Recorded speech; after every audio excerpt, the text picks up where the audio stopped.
তোমার যে অনেক খুদ আছে সেটা কিন্তু তুমি জানো না, কিন্তু যখন তুমি বিয়ে করে শ্বশুরবাড়িতে যাবে তখন কিন্তু তোমার খুদের শেষ নেই। তোমার যে কত খুদ ছিল সেটা কিন্তু একমাত্র তোমার শ্বশুরবাড়ির লোকেরাই বের করতে পারবে।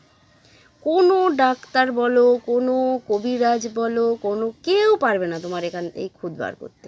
মানে তোমার যে কতগুলো খুদ আছে এইটা কেউ আবিষ্কার করতে পারবে না, যত বিজ্ঞানীর কাছে যাও পারবে না।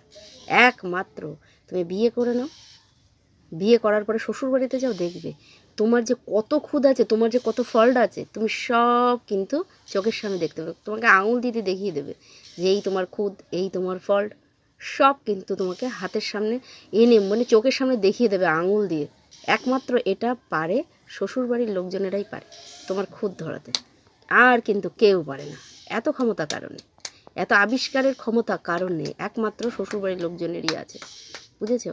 তাই তুমি যদি পারো, তাহলে তোমার এই যে খুদ যদি পারো, নিজে যদি বার করতে না পারো, যারা এখনও বিয়ে করনি, যখন বিয়ে করবে দেখবে হয়তো তুমি এখন কোনো খুদ পাচ্ছ না, কোনো চিন্তা নেই, মন খারাপের কোনো ব্যাপার নেই। শ্বশুরবাড়িতে গেলেই তোমার খুদগুলো বেরিয়ে আসবে এমনি এমনি, বুঝেছো? এটাই হলো ওটা খুদ বের করার মানে অফিস।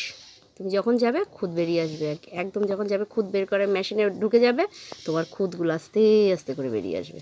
তুমি কি পারো কি পারো না, কি করো কি করো না, সব বেরিয়ে আসবে। তুমি তখন দেখতে পাবে তোমার দ্বারা কি হয় কি হয় না।